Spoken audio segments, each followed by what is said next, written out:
Good evening, everyone. I welcome you to our second webinar for today. I am Amanda, and I will be moderating today's session. Working in multidisciplinary team can be a complex process where people with different expertise, knowledge, and skills work together as a team aiming towards one outcome.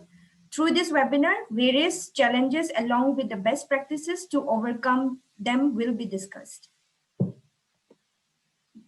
Before we begin, I would like to acknowledge the support of Department of Science and Technology and the Ministry of New and Renewable Energy. I would also like to acknowledge the support of the sponsors and affiliates of Solar Decathlon India. We have with us today Ashok Lal. Ashok Lal graduated from University of Cambridge, UK in Architecture and Fine Arts and obtained the Architectural Association Diploma in 1970. His architectural firm is committed to an architectural design practice based on principles of environmental sustainability and social responsibility. The firm has won a number of awards and its work has been published widely. Engaged in architectural education since 1990, he has developed curricula and teaching methods to address environmental issues. He has published many articles and presented papers on environmentally sustainable design, has been an active member of institutions and groups promoting awareness and building competence in sustainable design of buildings. Welcome, Ashok Lal. Before we start, to all the participants, please feel free to send in any questions anytime during the session. We will take them up at the end of the session one by one. So over to you, Ashok. Thank you, Amanda. Well, you can see the title was Overcoming Challenges, but the challenges are real. But I wanted to put this thing in a slightly different perspective, and I wanted to see how we put together the idea of integrated design. We'll discuss what it means in a little while, and a multidisciplinary team that responds to the need for integrated design. This is where we really need to make a beginning. And all of you who have been on this solar decathlon journey have been going through, this framework. You need to do an integrated design, and you need to have a bunch of people who can put together different kinds of skills and capabilities towards the end result. Now, this diagram that we see on the left-hand side, you will notice has a large number of circles, which, when brought together in full measure and in a complementary way, produce what we call integrated design. So if you're talking about net zero or near net zero, we are definitely talking about climate and environmental comfort. We are definitely talking about using passive strategies of building design to the hilt. We are talking about cooling, if more cooling is required, but using very little energy, low energy cooling. And then if we can get these three big ones to work, then we want to see what is the solar PV potential at the spots where we are building, and then check whether we are going to get net zero. But along with these four biggies, you also have the issue of economy, of embodied energy, of equipment and lighting, water, and general efficiency in the operation of all the aspects of the building.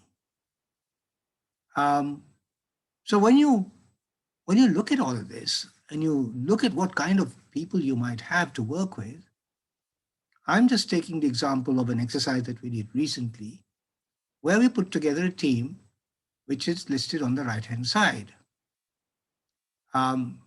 There's an architect, and the architect has been nominated as the team leader, doesn't have to be the team leader, but been nominated as a team leader in this case. Then this architect also has another local partner architect for the city where the building is supposed to be designed for, and someone who's a specialist in green building design and environmental certification. And we have a mechanical, electrical, and plumbing consultant. You have somebody who's fantastic at integrating different kinds of energy systems in the operation of the building. Someone who knows how to do energy simulation. You have a landscape designer who is also going to complement the overall design strategy. You have a structural design person. And then somebody who knows a lot about materials and the embodied energy of materials in construction systems. So this is the team we kind of put together. And you can say it is a multidisciplinary team. But, you know, we are missing in this team somebody who can really evaluate cost and time of the construction. That's a missing link over here. It's not really a complete team, I would say, but still it's broad enough a team. Next slide.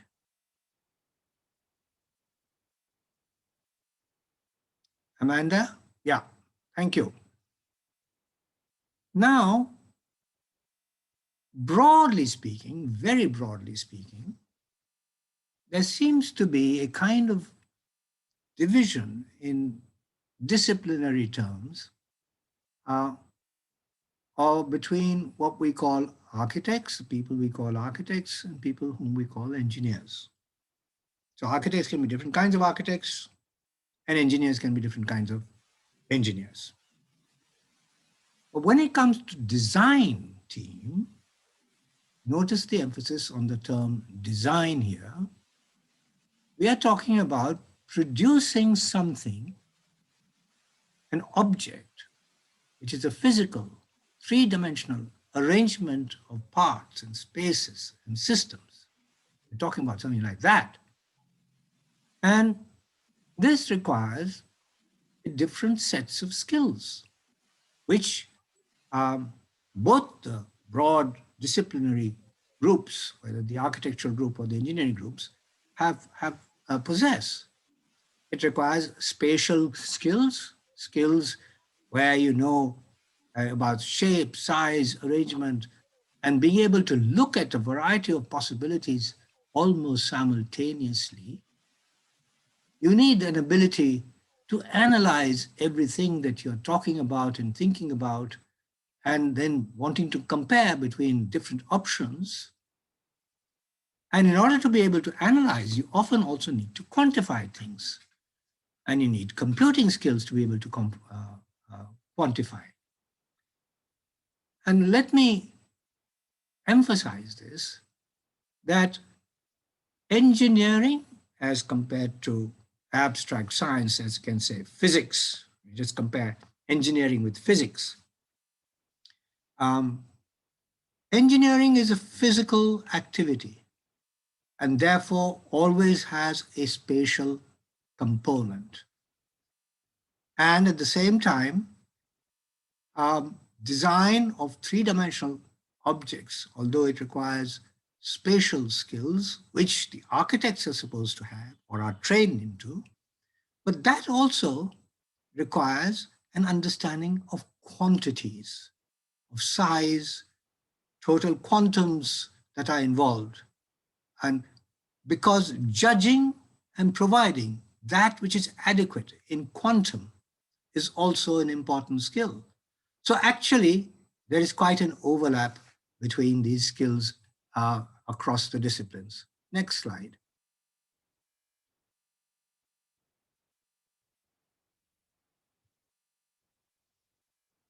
So here we are. You have analytical skills, you have computing skills, and you have spatial skills. And as the Venn diagram shows, the task of the design team is to increase the degree of overlap across these skills. If I have a certain kind of skill which is more developed than another kind, and someone else has the other kind of skill which is not as developed as my first skill, then what we need to do is to learn from each other, listen to each other, and increase the degree of overlap between the different sets of skills. And the greater the degree of overlap, the more successful the process. Um, so as you can see on the left-hand side, I've got a list of people. There's architect, MEP, a consultant, a landscape design person. These are the people who are supposed to have more, let's say, spatial skills, because the MEP is actually a person who services buildings. And that person has to know where things go, how they feed through the building, and how they service different parts of the building in 3 dimensions. Whereas an energy systems integration person can look at things a bit more in abstract. And the structural design person also has to do quantitative analysis of the structural behavior, but very strongly related to spatial skills. And then once again, you go to energy simulation. Well, you do need the data from, say, 3-dimensional model of some building or the other, some quantum from that. But the simulation itself is strictly a quantitative analysis. And then you have people who talk about time and cost in construction and the processes of construction. They also need, actually, come to think of it, they need both spatial skills and computing skills. So here you are. Let's not think that all these skills are distinct and separate amongst us. Actually, there's a good deal of overlap. And when we work together, we mutually help each other develop the other skills. Next. Now I'm shifting the emphasis from the word design to the word team. Here's an important thing. There is a difference between the word team and a word group. The class of 74 might be a group, but they might not be a team. A team has some very special properties which are greater than the properties of a group, right? And we will see what they are. One of those is that they share certain core values, that they have an aligned intention, and they also have a strong motivation. That's a team. A team without strong motivation is not a team. A team without shared core values is not a team. A team that does not know what it's going to do, what it has come together for, its intention, is not a team. But here we see a sports person who we really admire so much. In the picture on the left-hand side, what I notice is that this lady is up for a challenge. All right. What's the point of a team working together, spending its energy and effort, if it is not facing a challenge? Anything is worth doing only if there's a challenge in it. If there's no challenge in it, you will go to sleep in no time. Challenge is what teams are about. And what you see on the right-hand side is, my God, absolute intense focus, intense concentration. That's what you see. So how can the entire team bring this kind of intense focus?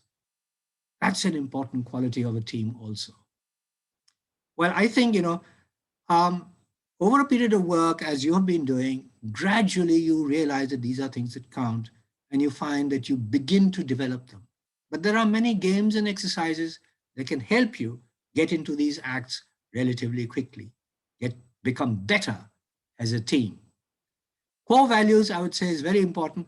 A very interesting exercise that I was made to do once is that we were a bunch of people and we were told, each one of you write down 6 words that express your core values. So somebody wrote humility and ambition and so on and so forth. Everybody wrote a whole lot of words.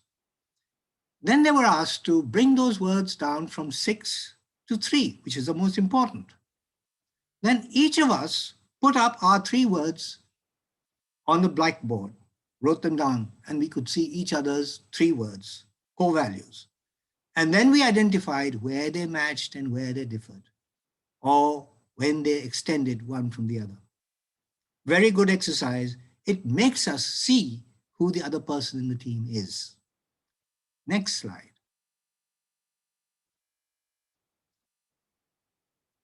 Oh, we are familiar with these pictures, right? The one at the bottom, I think is like a translation of the Solar Decathlon logo. Looks a little bit like that, I think. But it says something. That picture really does say something. It's about being together, committing yourself to each other. And then, of course, you have Mr. Kohli, Virat Kohli, clearly, looking ahead like the leader. And there's a leadership involved here. And leadership doesn't necessarily mean somebody who's the boss, right?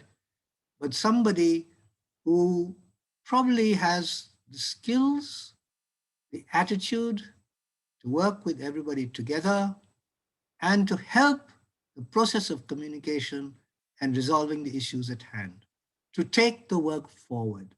That's the leader. Doesn't have to be the boss. He's an enabler. That's leadership. And usually, I don't know if this happens in the Indian cricket side or not, but usually a leader in a group is chosen by consensus. It's not a competitive thing. It is a consensual thing. And there's a difference between the picture that we saw before and the pictures we are seeing now. This is about the team. And when you are in a team, it is different from being an individual sport. A team sport is quite different from an individual sport, where different people with different skills have to play their different parts so that you can do well. Next slide.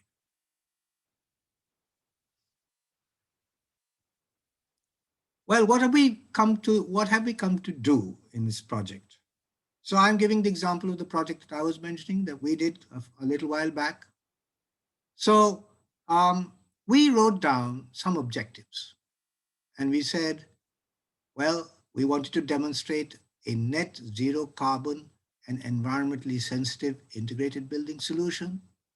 We said that we wanted it to be inherently economical and whose principles of design are replicable. We also said that we wanted it to be robust and resilient to meet the challenges of climate change. And importantly, that we wanted the end product of the design to be a holistic experience, which provides high environmental standards while mitigating climate change. And this didn't come about just like that. There was quite a bit of discussion before we could all align ourselves to this set of objectives. And it's useful. You can see these are qualitative objectives, but they're very important because they direct our thinking together. Next.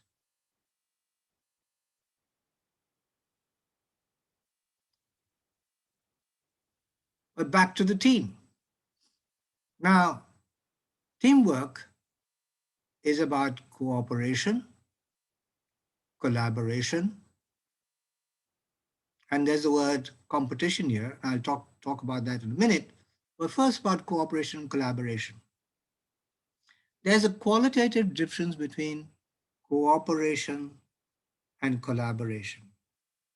Cooperation suggests, okay, I know, but I'll cooperate with you. I don't quite agree with you, but I'll cooperate with you. There's a little bit of unwillingness, a little tiny tinge of unwillingness in cooperation. It's not proactive, it is reactive. Okay, I'm waiting for you to commit yourself, then I'll come in and join you. That's cooperating. Okay, you are doing your work, I'm doing my work, let's cooperate. Okay, let's sort of, but we'll keep ourselves kind of distinct. We'll cooperate. That's not really a very effective team, I think. One has to get over to the next step, the next level is collaboration. So, you know what? 1 plus 1 doesn't make 2, or 2 plus 2 doesn't make 4. It makes much more than that. That's collaboration because we can encourage each other to do better. We can support each other in each other's tasks. And that is collaboration, where you go under the skin of each other and really become supportive of each other's capabilities. And therefore, it becomes a much more collaborative exercise. Now, competition is important. We are in a competitive world. We know that a lot of other people are doing the same thing that we are trying to do. And we have to see where we stand in relation to the rest. Who are the others? What are they doing? What have they achieved?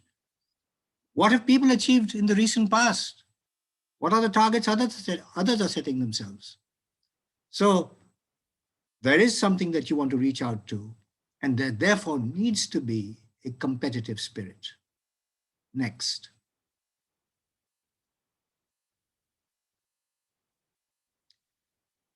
Well, we talked about collaboration and cooperation. It doesn't happen just like that, just by saying it. There are a couple of skills that you really need to develop. And I tell you, in my long years of working together with a lot of people, these are a few things that I've really learned, and they are so helpful, I can't tell you. One has to be able to listen. If someone else is saying something, wanting to express themselves, my job, my duty is to listen, to acknowledge the person, to shake my head in acknowledgement, right?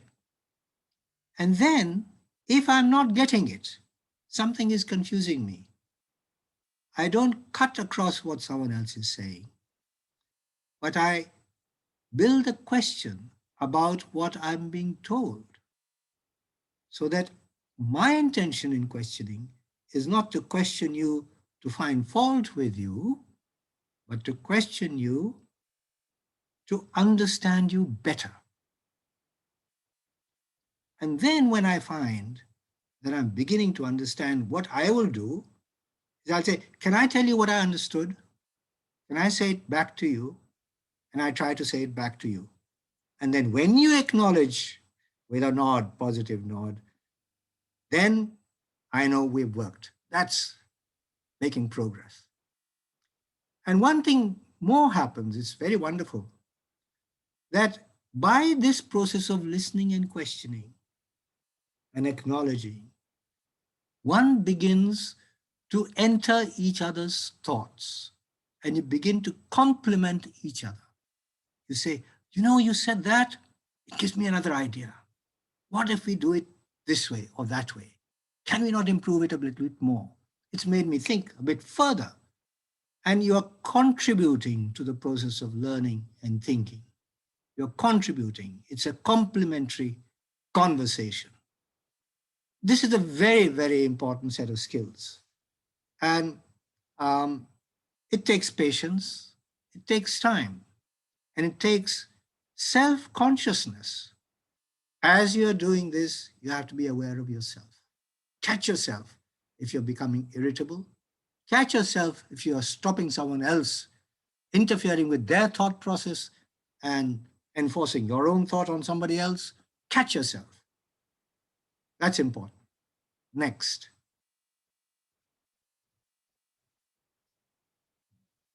Well, when you're in a team, in a group, um, everything takes time.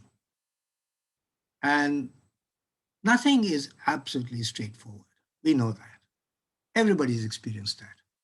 Nothing is absolutely straightforward.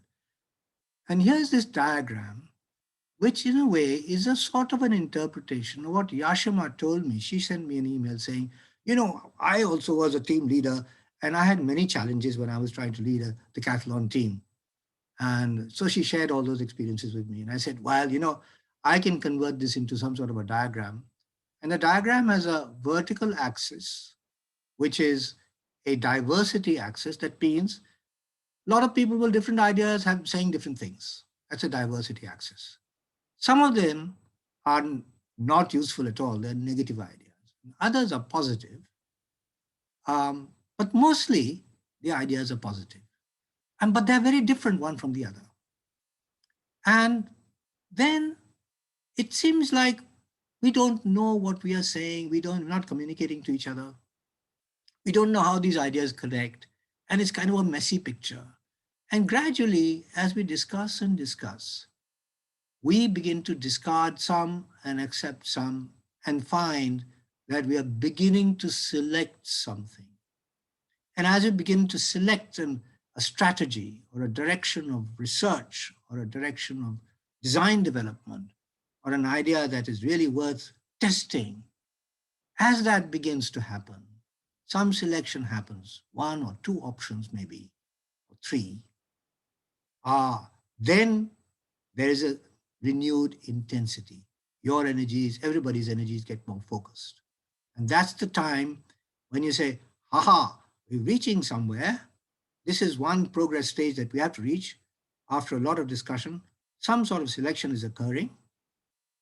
And at that point, we have to have very regular, focused meetings with focused ideas, focused issues to discuss.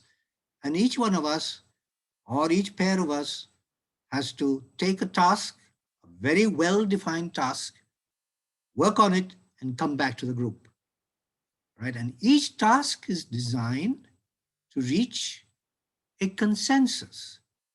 Things that were not clear and couldn't be answered at the time of selection now need to be answered more precisely, and you move towards consensus. And as you move into that, as you can see, the funnel is narrowing and all the pressure of activity at the beginning is now getting into the funnel and activity has become very intense. This is a rough indication of a work plan. And if you were to say that the horizontal line is also the timeline, my guess is that the consensus and alignment line should lie uh, ideally around 50% of the time available at about half time and should never go beyond, say, 60 or 70% of the time, because then it's going to be too late to really refine your thinking and come up with a well worked out solution. Next.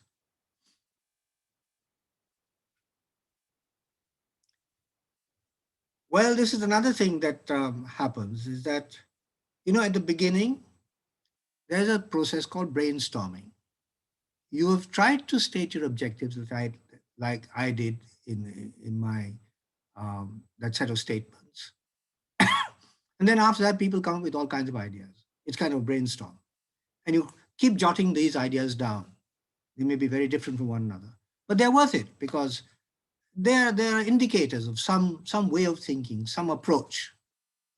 And then if you look at the two sets of skills, the quantifying skills and the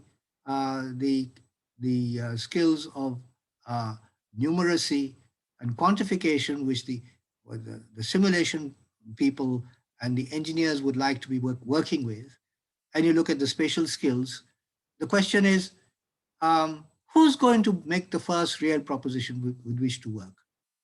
It's a chicken or egg question. Who's going to make the first proposition? Well, I'd say let anybody make the first proposition, because you must have a proposition, however tentative, which is drawn from the brainstorming sessions. And then there's a discussion around the proposition. There's comment, there's suggestion, and then there's a response. So the proposition is either rejected or taken forward. And this goes in an iterative form. It's like going back and starting again, going back and starting again. But each time you find that you're making some progress. And the progress is ensured by technical checks. You have to have a list which says, Yes, is it going in the right direction or not? You should be able to tell whether you're going in the right direction. Technical checks will be important. Next. So this is not the ideal work plan that you'll get on softwares, but it is the work plan that we've all experienced. Now let me get back to my project that I was telling you about. So one of the skills that we had in our group was provided by Swati. Swati is a sustainability expert. She is so good at analyzing climate. My gosh. She just, she brings out the data, she presents it in concise ways, and she tells you where your challenges really lie. So she looked at the temperature, humidity charts, she looked at the wind and their temperatures and directions, she looked at insolation from the sky and its intensity through the seasons. And, and she gave a few tips. She said, well, if you're going to talk about daylighting, make sure that the depth of the building is not too great so that, daylight should be able to penetrate uh, to the middle of the building. And she gave us a few rules of thumb. And this was really just an analytical indicator of where the challenges lie and where the opportunities lie in the way the data is presented. So she just started out with this. She said, let me share this with you. Next. And then we had Prashant. Prashant is a simulation expert, and he said, okay, look, I'll just plot for you the India model for adaptive thermal comfort. Now, you all know how to do this, but this is plotted for the whole year. And for some of us, it was a revelation that, it moves up and down from season to season. And then you relate it to actual outdoor conditions too. And very interesting. This is what Prashant said. This is a daytime use building. Let's look at what happens during the day. Let's not bother about the night. 9 a.m. to 6 p.m. is what he looks at. Next. This is just information, but it's at the back of our minds now. Next. And this, when we are looking, this happened to be in Hyderabad, and he found that, my gosh, most of the time Hyderabad weather is quite dry. The air is quite dry. And he said, I tell you, there's a great evaporative cooling potential over here. And he gave us the psychrometric chart analysis to show what the evaporative cooling potential was. And it was fantastic. So, well, knowing these few things told us what the building and its systems have to do. Next. And so here are a few architectural sketches. The first one on the left-hand side was the first attempt. It was a courtyard building with a courtyard in the middle and two long kind of usable spaces with east and west being covered by services. Okay. This was the first proposition that was made by the architect. And well, Swati reacted very strongly. She said, you got it all wrong. This won't work because you're not taking into account the possibility of natural ventilation. You haven't taken that into account. Think about it again. And after a lot of thinking, what happened was the image that you see on the right-hand side, but we'll come back to that later too. But the first proposition had to be made so that there could be a discussion on it, so that there could be further thinking to amend the design with better knowledge and skills, which were provided by Swati in this case. Next.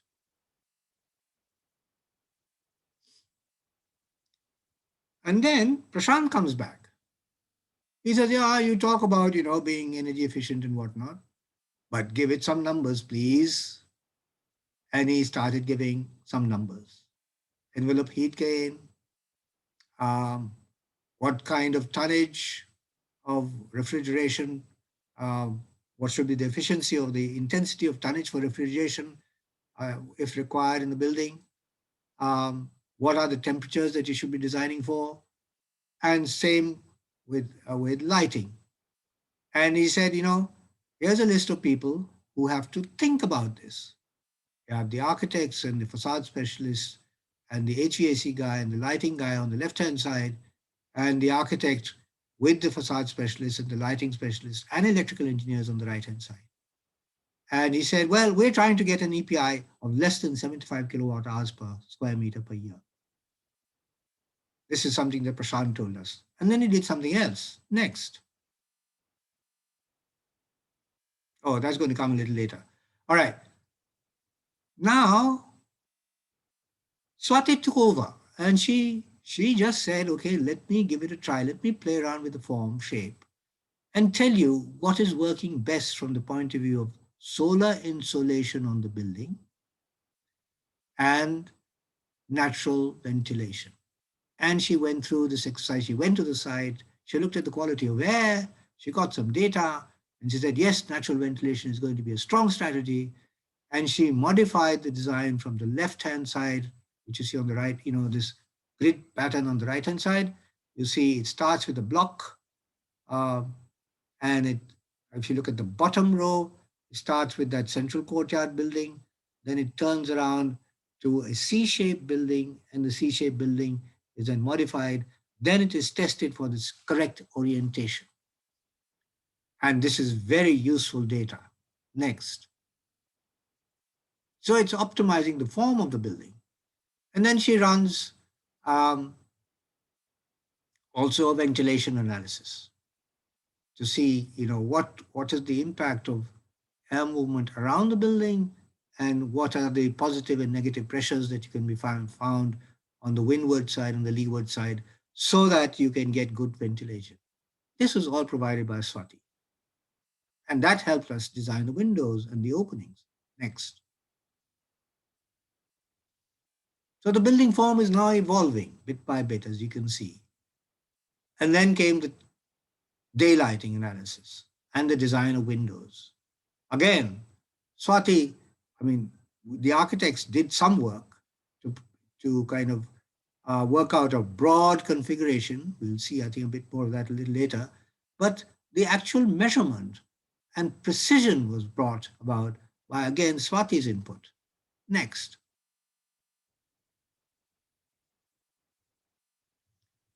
And when we got a lot of these things together, you see that the building design, which is sketched on the right-hand side, is showing a lot of things simultaneously. It is showing internal partitioning, it is showing some furniture layout, it is showing ceiling fans, windows, structural system, dimensions.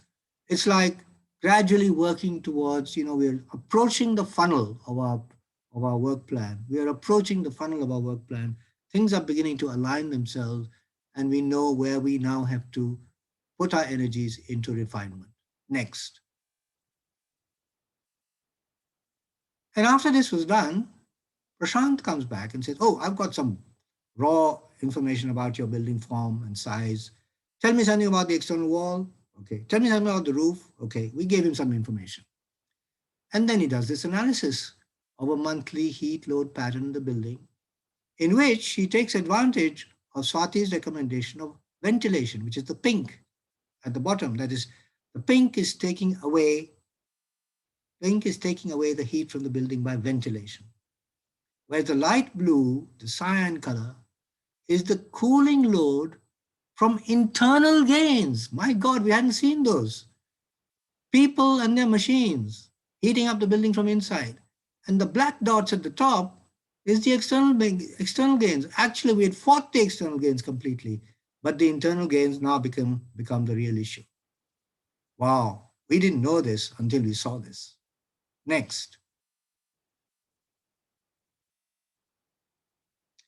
And then Pierre, who's the system integrator, and he's one of those very imaginative system designers, he came up with a complex system of how to use evaporative cooling to cool down the water and how to take care of that climate where there is also humidity, how to recover the heat or the cooled from the expelled exhaust air and so on. And he built a model to test his ideas. And my gosh, it was quite a complicated model on transit, but he did explain it to us quite well, and we were listening very carefully.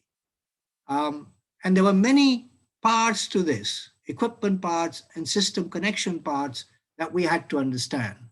But we hadn't a clue how this fits into the building. We hadn't a clue. And we had to work at that. Next. And so it became the architect's task to convert what you see on the left-hand side, which is a conceptual flow diagram of the systems, into a physical diagram of what is located where in the building. How on the rooftop there are certain some equipment, how the air handling units are located on each floor, how the cool water is threaded through the slabs to give radiant cooling. All of this had to be converted into a physical diagram of equipment being threaded into the three dimensions of the building. This is the translation by the architects, the spatial skills people, of the systems diagram that Pierre had produced, which was a brilliant, balance of energy and efficiency. Next. And then, then we started thinking more in detail about the building heights, its structural system, its external walling, the design of the windows. And as you can see on the left-hand side, this was a kind of a rough way the architect is working. He's saying, all right, where's the sun at this time of the day in this season? Oh, I must cut that sun out. So I need at least, this must be about 60 degrees. That must be about so much. So I'm trying to cut the sun out.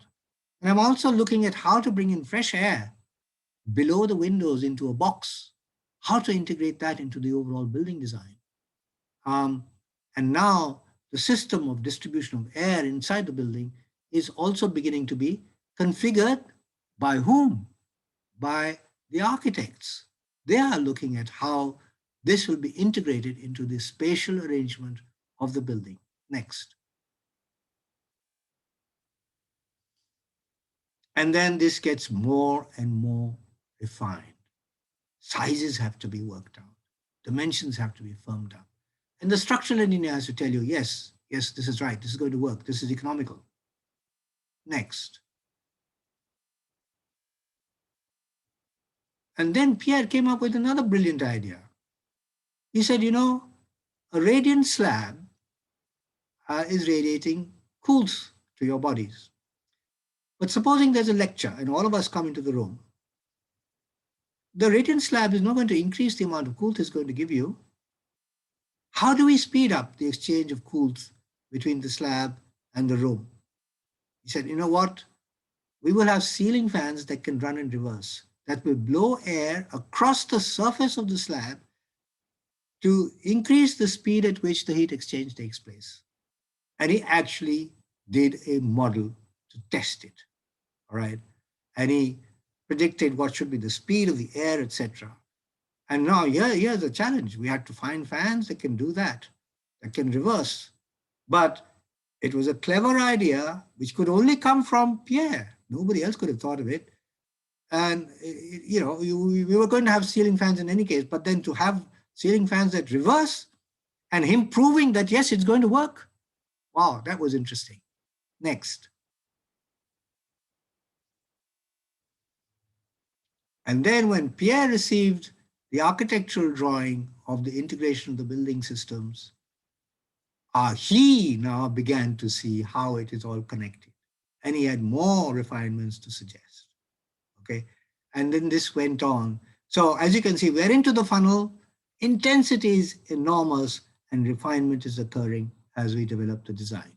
Next. And then what Pierre does, he says, okay, thank you, everybody. Let me just see, what am I going to do in the winter season? What are we going to do in the humid season? What are we going to do in the hot season?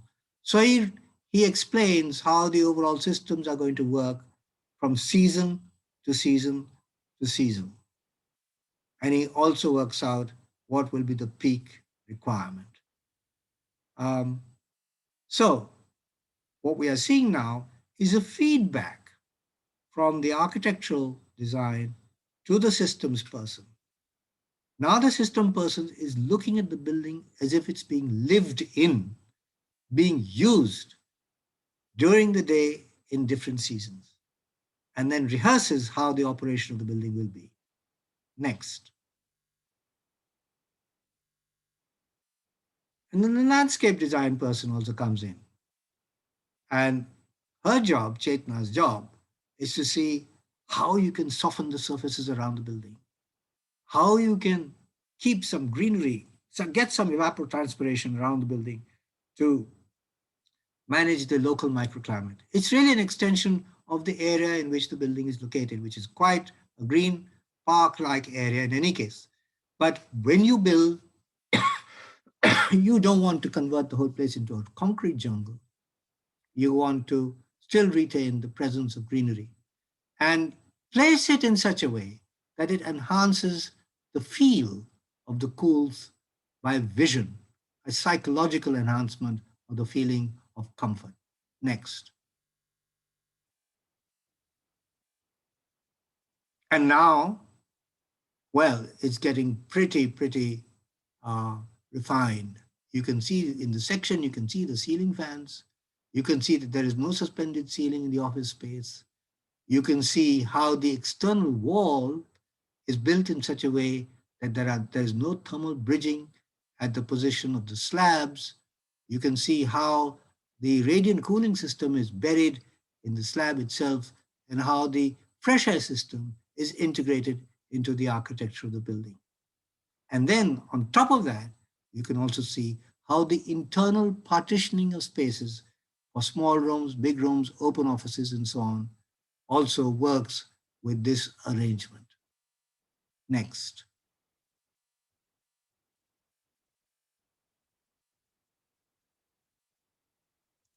Yeah. And so more precise technical understanding.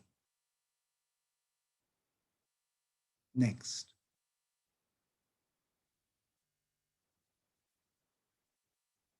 I think what we missed somewhere, there was one slide which I don't know where I kept, but that was a slide that showed the solar PV potential. And we found that the solar PV potential of the roof, where the solar PV array is actually a shade arrangement also for the top roof, uh, that potential was 1.5 times the energy consumed annually by the building if we followed all the strategies that we were proposing. And so we were net positive, not only net zero. Well, that was a feeling of some achievement. Next. So I've come to the end of my story. And just to sum up, there's a range of things that buildings are about when you're talking about net zero design. And some of these are written in bold, but all the small ones which are not written in bold are equally important. And when you consider all of them together, this is integrated design. You do need to have a plan of work, which you need to agree on fairly early on. And you have to accept the idea that it'll be kind of a rough journey, a journey full of complications to start with. And gradually, as your communication improves, you'll find that you're working towards an intensive work down to the funnel of final production. The analytical skills, the spatial skills, and computing skills are some things that you will exchange and learn from one another. And it is when this teamwork, it's exactly like a good cricket team.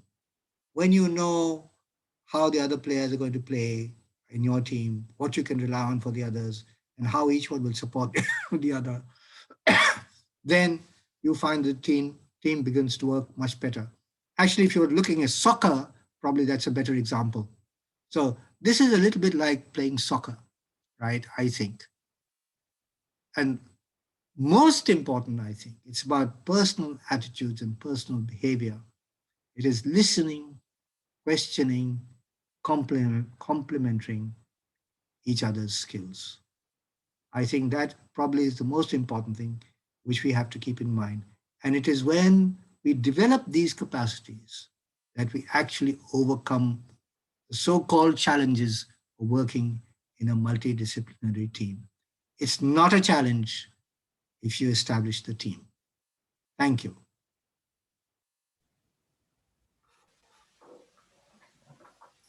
Thank you, Ashok. Yeah, so we have few questions coming up. We'll take them up one by one. And the participants, am I audible? Yeah. Come Okay. closer maybe to the mic. Okay. Yep. Now, yeah. Yeah, so we have two questions. Right now, we'll take them up one by one. I request the attendees to send in questions. Please feel free to drop in the Q&A box if you have any questions. So the first question is, Ashok sir, a wonderful presentation. Any suggestions that you may offer to handle the power dynamics in multidisciplinary teams? As a faculty lead in solar decathlon, really appreciate the coach of a cricket team who has to handle different personalities on the field. Yeah, so that's a very good question, I must say. So I was assuming that the team doesn't need a coach. I was assuming that. But I think you're right. A team with a coach is part of the team. Even these tennis players, even the badminton players, they have a coach, right?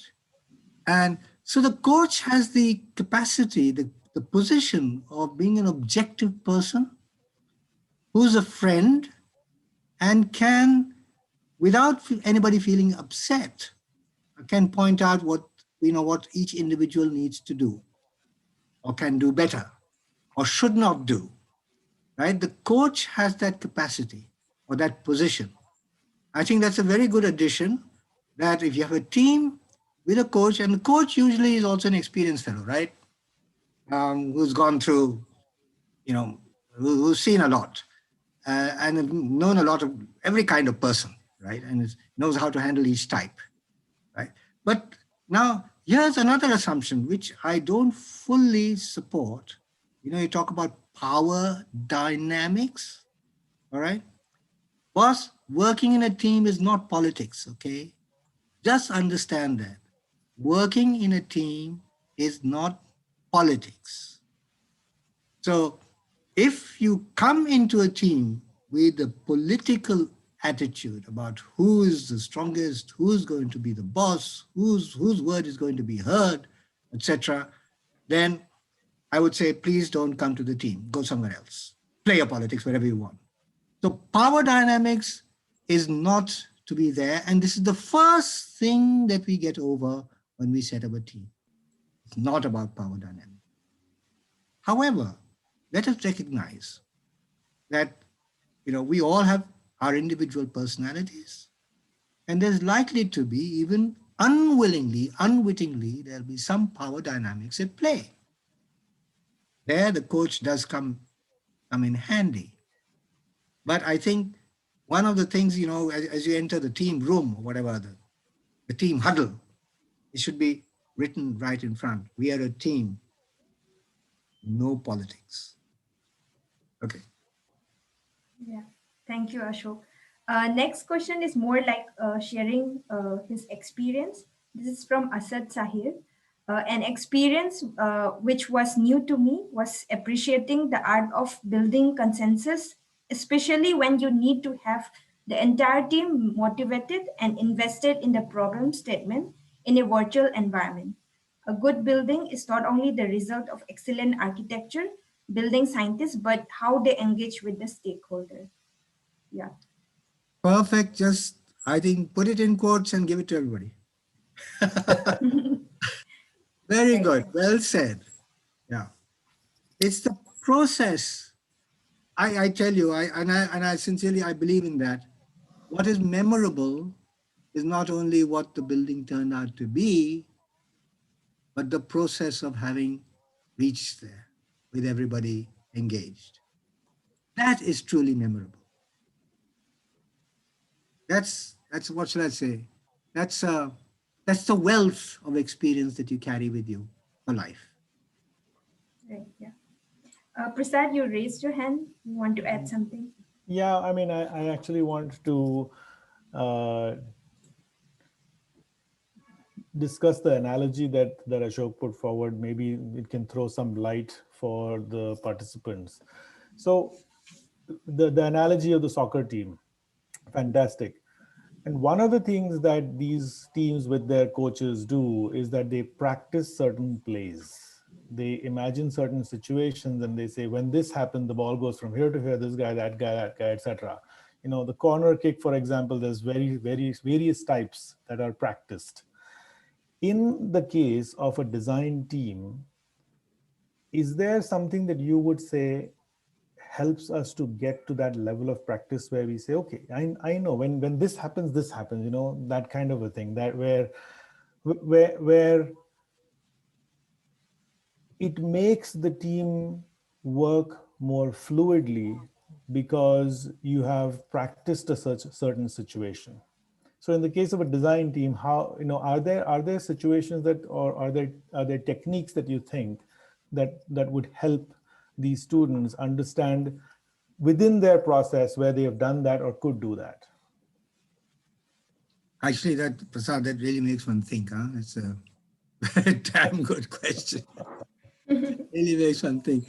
Um, I'm going back to say conducting design studios in architecture school, and every school has this thing that there are certain kinds of work that you do as a group, right?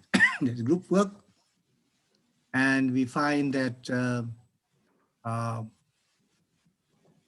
for many groups, there is two people, a group of five, two people do the work and three people go and watch movies and they turn up at the end. That's happened quite a lot. And the people who worked really then resent the other three, and the other three say, no, this is what is normal, it goes on like that. And we tried to work around that by having what you might call short design games, 2-day exercises. Everybody locked into the studio, so to speak. 2-day exercises. And the exercises are structured by giving each individual a specific role, like role playing. You're going to be this kind of person, you're going to be that kind of person, you'll have this skill, you'll have that skill. So you're not exactly competing on the same skill platform, if you see what I mean. Yeah. So that could be one way of developing this an understanding of how in design processes, how does team interaction work? It is something that you can practice as a student, maybe even architecture studios, professional studios um, should perhaps have twice a year, I would suggest, go to a hill station or somewhere along with your engineering friends and have a few design games, right? Don't make it too serious, but actually, if they're if somebody constructs these design games and passes them around, that would be a very interesting way of developing the culture of teamwork, the attitudes of teamwork. And also you need a certain kind of agility in teamwork because you have to adjust yourself constantly, and you can't get stuck anywhere. You have to be agile. And that, I agree with Prasad, it's to do with practice, with experience, and we need to construct those opportunities as we go along. Yeah. Yeah. One thing that maybe I can add here, and Amanda and Yashima can also talk about it, is that in the Solar Decathlon India core team, where we're doing a lot of this competition management, uh, one of the things that we've tried to practice from time to time is that each person takes a responsibility of doing something, but they have the freedom to ask for help. That, just because I am doing a task doesn't mean I should be doing it all the time and I should be doing it by myself. That I have the ability to say, oh, this task is taking too much time, or it's beyond my responsibility, or it's beyond my capacity or capability. I need help from somebody else on the team, and ask that openly, and then people volunteer.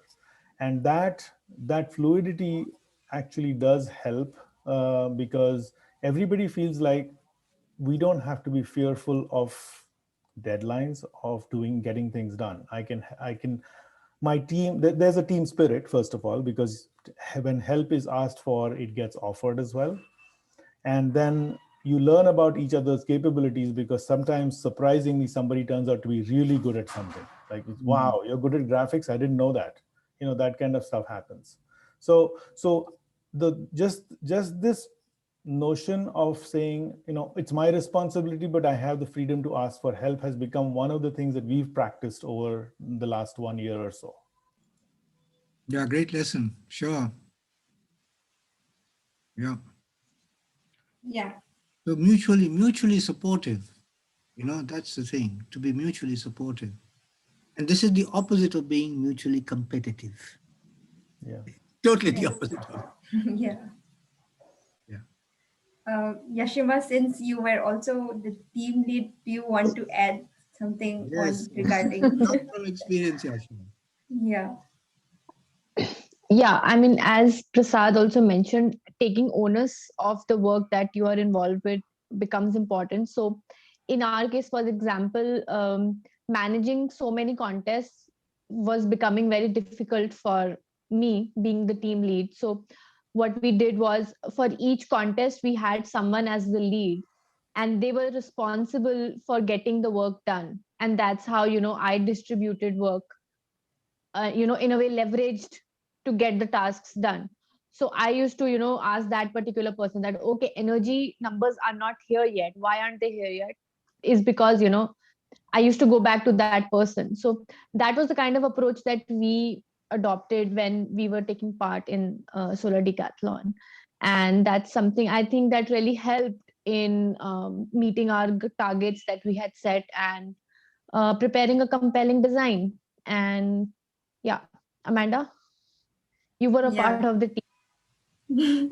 Yeah, so same thing like what you said, but it was interesting to see that once we started working in team, we got to know a lot of things that each of us can do. So Yeah, that was the most interesting part, while working in a teams. Yeah, and yeah, like Ashok said, adjustment is very important when you work in a team.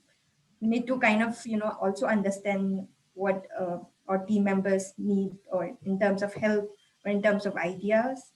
We need to accept each other and adjust. Yeah, that's like a key thing for team working in teams. Yeah.